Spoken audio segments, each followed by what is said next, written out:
sleeping. And remember, if there's a hazard or dangerous situation, move yourself to a position of cover. Chief, how did you go over to the police?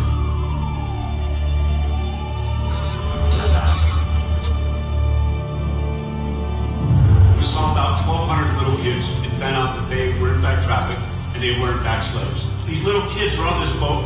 They are not fed. They are abused beyond imagination. We got to touch them up.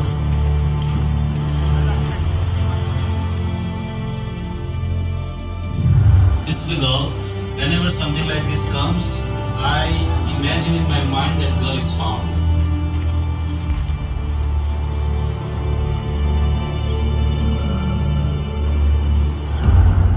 We have operations all over the world, rescuing people from slavery. Because today there are criminals who abuse children, sell girls. How old is she? 12. How much? 30. Yeah, I'm happy. And force families into slavery. Criminals prey on the easiest target, the world's poor, because they expect no one to defend them. Pareho po tayong mga tao. Hindi po tayo ibagay or hayop na pwedeng gamitin lang sa pansarili.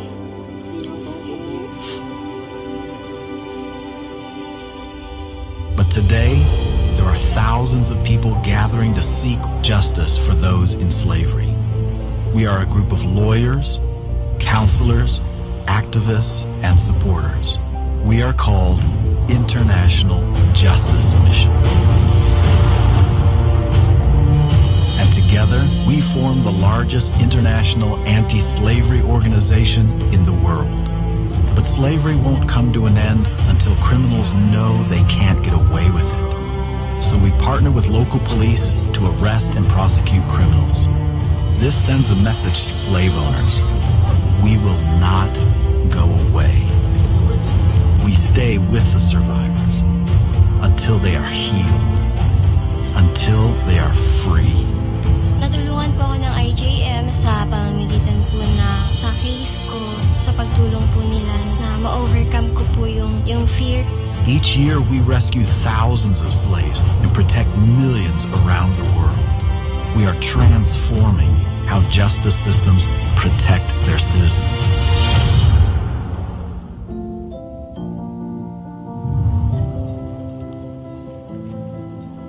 To those who are still enslaved, we promise to find you. We will get you home to your families so you can have the freedom you deserve.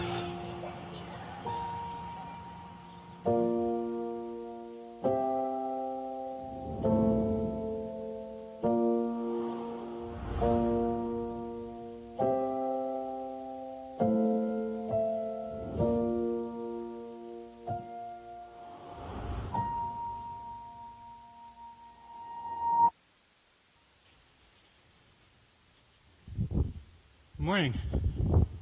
How's everybody doing today? That's good. Just want to make sure this is working. Shane is, yes. Okay.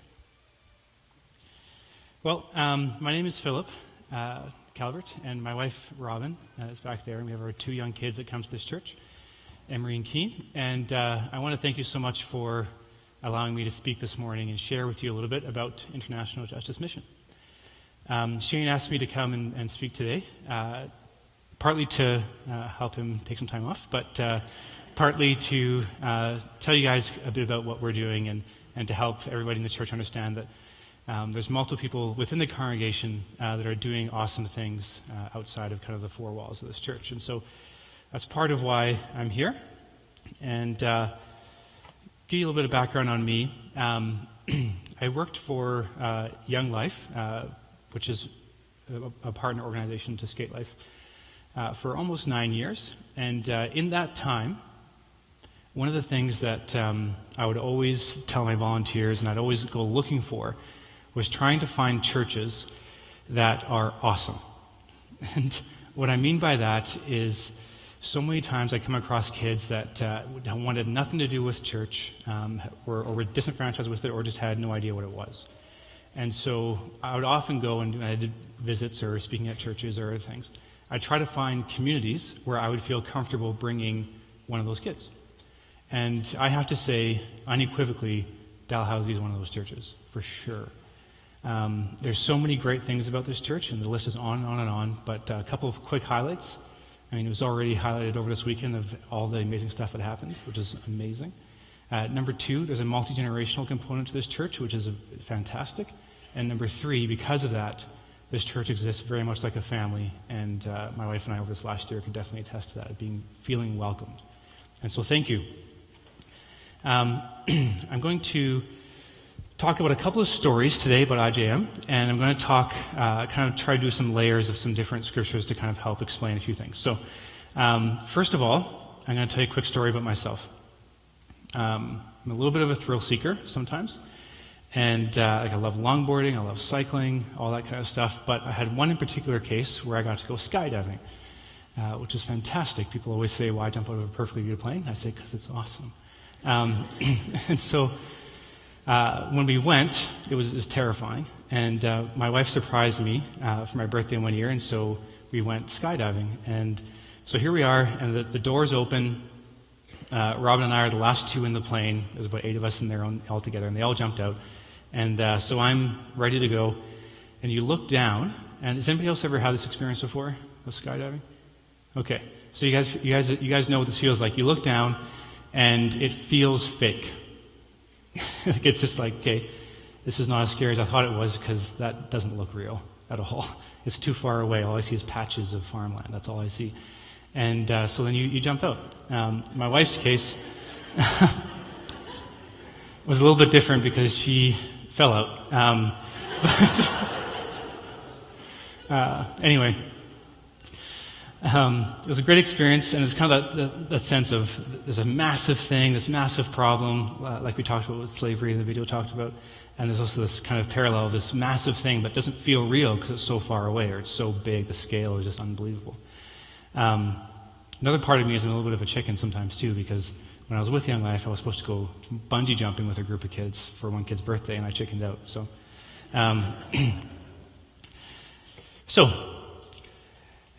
International Justice Mission is a global organization that protects the poor from violence. Our vision statement is that we are rescuing thousands and protecting millions. Now, what does that mean? What does rescuing thousands and protecting millions mean? Well, what we do, what IJM does, is we go in and it's called justice system transformation. There you go. So, we rescue victims, bring criminals to justice, restore survivors, and strengthen justice systems. And so what that means is that, for example, there'd be a brothel maybe, where young girls are being trafficked for the purposes of sex. And we'll go in and we will rescue those. But we don't just stop there. The next step is we work with the local justice system to make sure that the criminals responsible for that are held accountable. We don't just stop there. We go to the next step and we continue to help restore those survivors through a 2-year aftercare program. We don't just stop there. We continue going on and help to reform the justice system to stop that from happening in the first place. And so, I'm going to highlight a few stories. But before I do that, something that's really important, I think, as Christians is to understand what our responsibility is in terms of seeking justice in an unjust world. There's the reality that injustice is everywhere, violence is everywhere, and there's a biblical call to engage in the work of bringing justice to a very broken and unjust world. I think that most of us would agree that the Bible speaks of God as being a God of justice. Would you guys agree with that?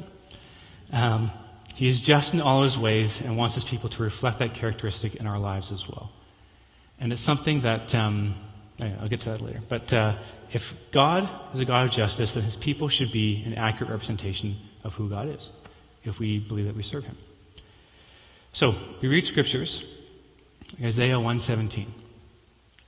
Learn to do good, seek justice, rescue the oppressed, defend the orphan, plead for the widow. We just sang O Holy Night an amazing Christmas carol. The slave is my brother.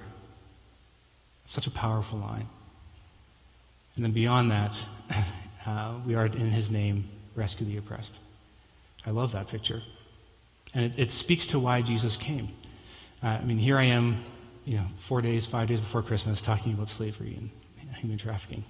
Awesome. But the reality is, that's part of the reason why Jesus came. I love John 10:10. It says that the thief comes only to steal, kill, and destroy. But I have come, Jesus speaking, I have come that they may have life and have it to the full, or have it in abundance.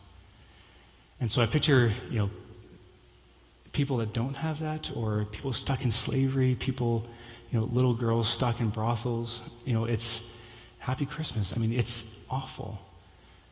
But God has come to give us a life to the full. The journey of justice starts with understanding kind of what injustice looks like.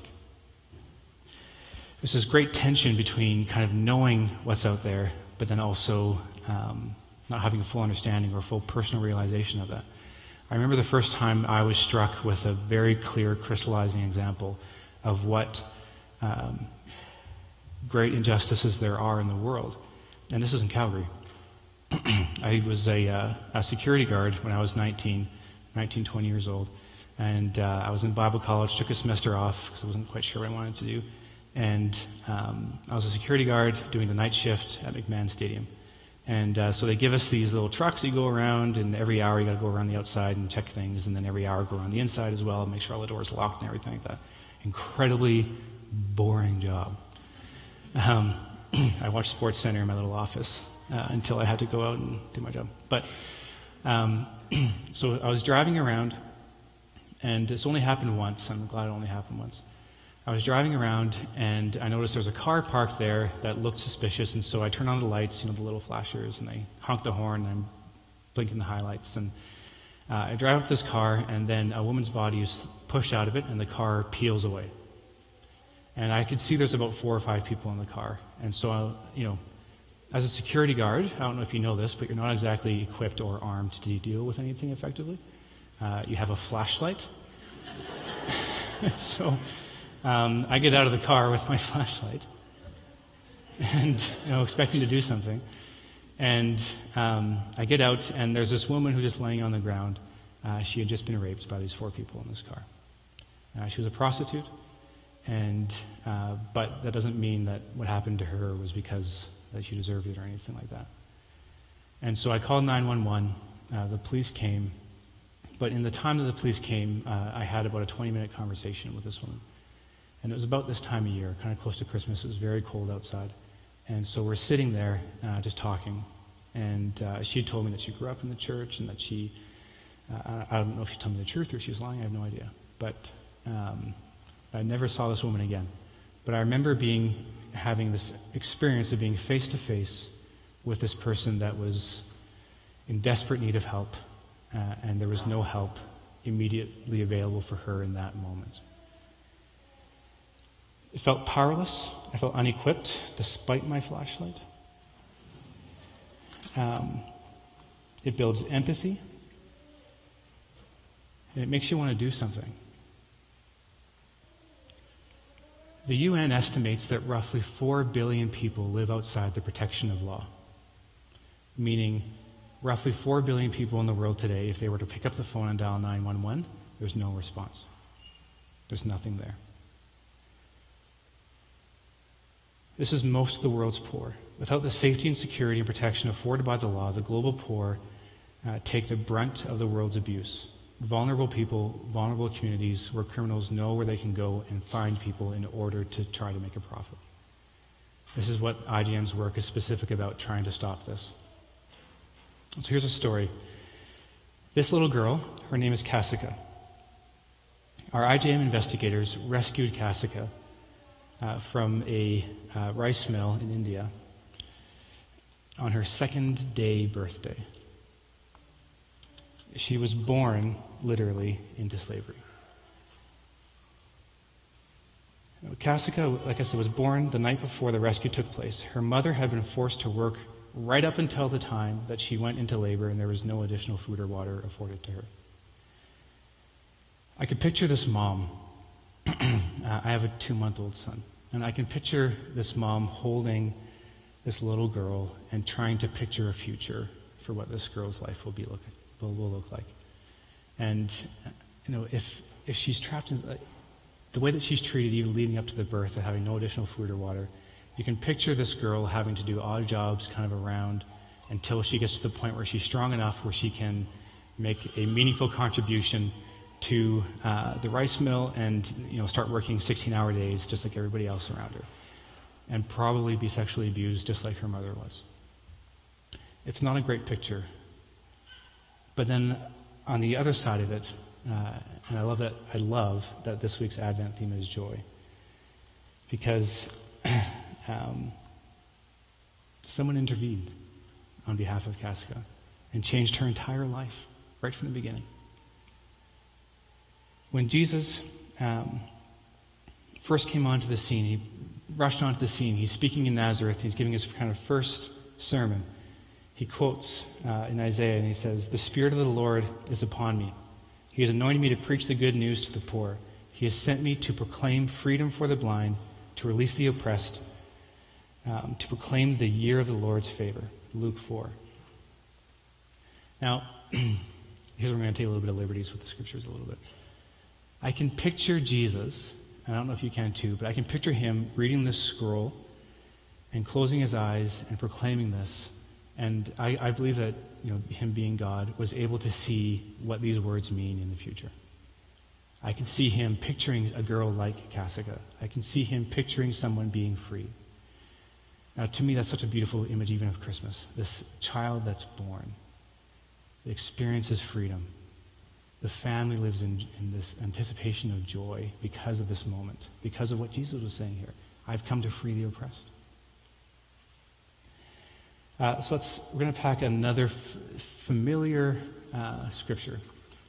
I've always said this is my favorite verse in the entire Bible. So what does the Lord require of you? Act justly, love, is this the same one? Yes. Act justly, love mercy, and walk humbly before your God. Now, and Jesus restates this, same verse in Matthew 23. "Woe to you, teachers of the law and Pharisees, you hypocrites, you give a tenth of your spices, mint, dill, and cumin." And here's the important part. "But you neglected the more important matters of the law, justice, mercy, and faithfulness." And so we're going to talk about these three things: justice, mercy, and faithfulness. Because these are three things that separate us from having that full life that we're intended to have with God. So walk humbly with God. Many people suffer around the world today because they are alienated from God. This is what the church is called to do. We are called to combine God and people. He doesn't want anyone to have to walk alone through this world. Those who are not walking with him are missing out and suffering as a result. The way that people begin walking with God is through those of us who are already walking with him and invite those to join us. This is why we get together on Sunday morning. This is why we go and help people understand who God is. This is why we send missionaries around the world. This is what it means to live as a Christian. This is what it means to help those that have a connection with God. It's a beautiful picture, and it needs to happen again and again and again. The second thing is loving mercy. And our church did a fantastic job of this over the weekend. We had skateboarders experience a Christmas dinner together. I'm not sure how many of them would have gotten that opportunity. I don't know. But some of them did, and it's awesome. We went and showed tons of families in this community housing project of what it means to have this community of support around them and singing carols and doing crafts. I was in the craft room. I have no idea who put me there. And then finally, justice. Act justly.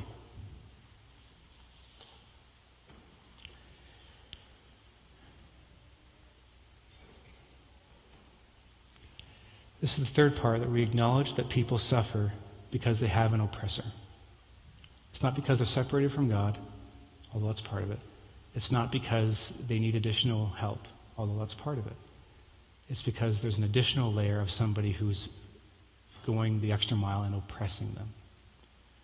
Now, I don't know about all of you, but I know very few people that live in this space on my day-to-day basis, where they are physically, actively being oppressed on a day-to-day basis. People stuck in slavery, people who are trafficked for the purposes of sex, people who have their property grabbed from them by a powerful neighbor who has the ability to do so and just kick them off their land. This is something that happens. And I'm not talking about a spiritual oppression. I'm talking about oppression that has a face. This man here is Nakolbera. He ran and owned 7 different brothels and was a major trafficker of young minor Nepalese and Bangladeshi girls in India. Our IGM investigators heard about Mr. Bera and on a number of occasions tried to arrest him, but on a number of times, because of the people that he had paid off within the police force, was nowhere to be seen when the sting operation happened.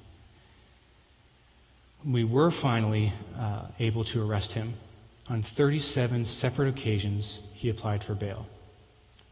And on 37 separate occasions, our IGM lawyers showed up at the court to argue that if he was granted bail, he would be a flight risk. And 37 times the judge agreed. On March 17, 2013, Mr. Bera and 4 of his associates were found guilty and sentenced to 10 years of imprisonment. That is what IJM does. We remove the hand of the oppressor. So consider this, and this is going back to the skydiving analogy. Nearly 36 million people are currently held as slaves around the world. Now, to me, this brings me right back to that airplane. I was about to jump out of it. It seems too big. It seems almost fake. The population of Canada is currently enslaved. That just blows my mind. But I love this quote. All that's necessary for the triumph of evil is for good. All that's necessary is the triumph of evil is good man to do nothing. Doing nothing is simply unacceptable if we know what's up for stake. This is another story. This is a family that's being freed from a brick factory in India. See, this is the kind of situation that often happens in terms of slavery. It's called bonded labor. So a loan was given out by the owner of this facility to this family at one point, and it was a very small loan in return for coming and working it off. It could be for medical aid, it could be for anything. And so this family comes, they start working off this loan. What they don't know is that it is literally 1,000% interest on the loan annually. And they're also charged for the food that they eat during the time that they're there. And so it becomes this never-ending cycle of they're forced to be there. And so this is one of our IGM caseworkers helping this family sign documents and wiping out this contract that they had signed. 2,668 people rescued from forced labor slavery last year. To me, that's joy. You can see it on their faces. This is them graduating from freedom training. And so these are people who have been trained of what to look for in terms of avoiding that bonded labor situation. And they are going out into the community and helping other people understand what to look for to avoid this trap.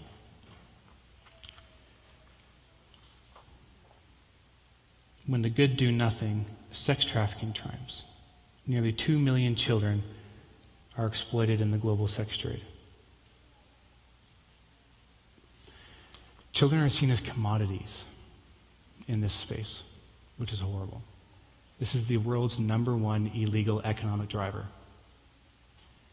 There's more money made doing this illegally than anything else in the world. And we have people in this church that are helping Cliff, that are helping to address this issue in Calgary as well. And that's one of the things I want to get to here. And finally, when the good do something, these children are rescued. This is a picture of a group of girls in Svepak in Cambodia. Some as young as 5 and 6 years old were forced to service customers 10 to 12 times per evening. And these girls were rescued by an IGM operation from this facility. where multiple operations were done over the years to rescue girls until the Cambodian government finally shut it down. But when the good do something, communities can be transformed. So this facility is now a community resource center. It's where people come to be a part of a community. It was a group of men from a Vancouver church that went and partnered with another Christian NGO that literally, pardon the pun, but knocked the hell out of the place and renovated it to the point where now inside it's a church. And the people that are in this church are girls that were once sold in this building, coming and worshiping the God that made them to be who they are in the first place. This is John 10:10. The thief comes only to steal and kill and destroy, but I have come to give people a meaningful and full life. This is a beautiful picture of that. So, I want to ask a question. What do we think? And like I said, I know very few people that are actively in this situation. But I'm trying to picture what would people in this situation find encouraging or meaningful from a community of people in Calgary. I think part of it's prayer. I think part of it is being educated about it and understanding what the need is. And I also think part of it is knowing that there's people around the world that care about where they are, who they are, what their story is, giving them meaning as a person. Now, I want to close with two final thoughts. And I love that our church has this. It's 5 keys.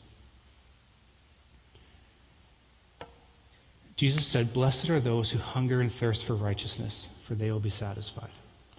I love this verse. I love it partly because the word righteousness can also equally be translated as justice. It's this weird word in Greek, and I'm not going to try to butcher it up in front of everybody, but it's this weird word in Greek where it can mean literally both things, righteousness or justice. So I'm going to read it again. "Blessed are those who hunger and thirst for justice, for they will be satisfied." Now, one of the things that I've done since I started with IGM is that we got together as some of the staff in Canada and we tried to say, what is something that we can do to help people understand this idea of justice? And this is one of the verses that came up.